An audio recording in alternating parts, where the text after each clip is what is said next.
पूर्वीची शेती म्हणजे मातीशी नातं होतं.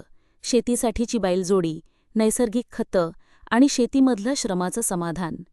तेव्हा शेतकरी विषमुक्त, पोषणमूल्य असलेलं अन्न तयार करायचे, जे आपल्या आरोग्याला संजीवनीसारखं होतं. आजची आधुनिक शेती, रासायनिक खतं, कीटकनाशकं फक्त उत्पादन वाढवण्यासाठी वापरली जातात. त्याचं फळही मिळाले, उत्पादन वाढलंय, पण परिणाम विषारी अन्न. आज आपण या अन्नाचं सेवन करून आपल्यासाठी आणि आपल्या प्रिय कुटुंबासाठी अनेक आजारांना आमंत्रण तर देत नाही ना? याचा विचार तुम्ही केला का? कधीकाळी जे अन्न औषध होतं, आज तेच अन्न आजाराचं कारण बनतंय, हे सत्य आपण कधीच नाकारू शकत नाही. मित्रांनो, आता वेळ आली आहे पुन्हा जैविक शेतीकडे वळण्याची. कारण आरोग्यदायी अन्न म्हणजेच खरं सुख.